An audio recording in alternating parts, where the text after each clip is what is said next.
नमस्कार friends. India में higher education की जो कॉस्ट है उसमें जो इन्फ्लेशन है वो इतनी तेज़ी से बढ़ रहा है। आज की डेट में यदि अपन एमबीए की बात करें, नॉर्मल कॉलेज के एमबीए की, तो करीबन 15 से 25 लाख रुपए के बीच में एमबीए होती है। इंजीनियरिंग की बात करें तो वो भी नॉर्मल 20 टू 50 लाख रुपीज़ के बीच में इंजीनियरिंग की कॉस्ट है। मेडिकल की बात करें तो मेडिकल भी 75 लाख से लेके 1 करोड़ 1.5 करोड़ रुपए तक मेडिकल की कॉस्ट है। और भी कोई बड़े एग्जामिनेशन की बात करें तो उसकी कॉस्ट भी बहुत ज़्यादा है। एजुकेशन की जो इन्फ्लेशन है ऑलमोस्ट 10% पर ईयर के हिसाब से इंक्रीज हो रही है। क्या आपने प्लानिंग की है कि आपके बच्चे की जब हायर एजुकेशन का टाइम आएगा तो उसके लिए जो फंड चाहिए होगा, तो आप एजुकेशन लोन लेंगे या पहले से ही प्लानिंग करके डिपॉजिट करेंगे? मेरी इसमें आपको एडवाइस ये है कि आप एजुकेशन लोन ना लें। बजाय एजुकेशन लोन लेने के आप अभी से उसके लिए प्लानिंग करें, कुछ पैसा इन्वेस्ट करें रेगुलरली, मंथली। जो भी आपका गोल है बच्चे का, जो भी आपने अमाउंट सोचा हुआ है, इन्फ्लेशन को देखते हुए आपको आज से ही कुछ मनी आपको बच्चे के लिए डिपॉजिट करना होगा। नहीं तो उसके हायर एजुकेशन में सिर्फ आपको एजुकेशन लोन ही लेना पड़ेगा।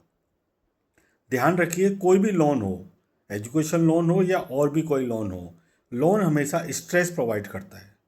लोन लेने के बाद में लायबिलिटी बढ़ जाती है, लोन का रीपेमेंट करना ही होता है। अब हमारे पास मान लिया सोर्स ऑफ इनकम नहीं है तो लोन का रीपेमेंट कैसे करेंगे, या सोर्स ऑफ इनकम है तो उस टाइम के जो खर्चे हैं उन खर्चों को मैनेज करें या लोन का रीपेमेंट करें। दोनों ही केस में स्ट्रेस होना है। तो बेटर ये है कि आप अपने बच्चे के फ्यूचर एक्सपेंसेस के लिए जितनी जल्दी हो सके एवरी मंथ इन्वेस्ट करना स्टार्ट करिए। इन्वेस्ट भी ऐसी जगह करें जहाँ पर इन्फ्लेशन को बीट करता हो। ट्रेडिशनल इंस्ट्रूमेंट में इन्वेस्ट करने से जनरली 6 to 7% रिटर्न मिलता है। ठीक है, अब 6 to 7% से ज़्यादा 10% ऑलमोस्ट इन्फ्लेशन हो जाता है। तो इसके लिए मेरी आपको एडवाइस है कि म्यूचुअल फंड की जो सिस्टमेटिक इन्वेस्टमेंट प्लान होते हैं, एसआईपी होते हैं, अपने लॉन्ग टर्म को देखते हुए, टाइम हॉरिजन को देखते हुए म्यूचुअल फंड की एसआईपी में इन्वेस्ट करें, जिससे कि आपको एक रिस्क एडजस्टेड रिटर्न मिले, एक इन्फ्लेशन को बीट करता हुआ रिटर्न मिले, और हायर एजुकेशन का जो पेमेंट आपको करना है उसमें आपको कोई प्रॉब्लम ना हो। और हाँ, एक अपना इंश्योरेंस ज़रूर कराएं, क्योंकि एसआईपी आपको तभी तक रिटर्न देगी जब तक आप एसआईपी का डिपॉजिट कर रहे हैं।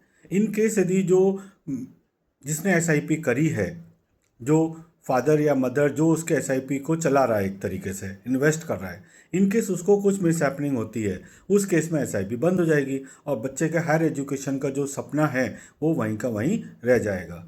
तो आपको SIP plus term life insurance दोनों ही करना चाहिए, जिससे आपके बच्चे के हायर एजुकेशन में कोई रुकावट नहीं आए। हर माता पिता ये चाहता है कि जो स्ट्रगल उन्होंने फेस किया है उनके बच्चों को कभी भी वो स्ट्रगल फेस नहीं करना पड़े। तो सब ये सोचने में तो अच्छा लगता है, बट इसके लिए प्लानिंग तो करनी पड़ेगी। तो आप आज से ही प्लानिंग करें। हाय, माई सेल्फ हरिंद्र माहेश्वरी, और मैं हूँ एक चाइल्ड एजुकेशन एक्सपर्ट, जो चाइल्ड के फ्यूचर गोल्स के लिए मनी कैसे इकट्ठा करते हैं उसके बारे में एडवाइस करता हूँ। आप मेरे से मेरे मोबाइल नंबर 9414796426 पर कनेक्ट हो सकते हैं। Thank you so much.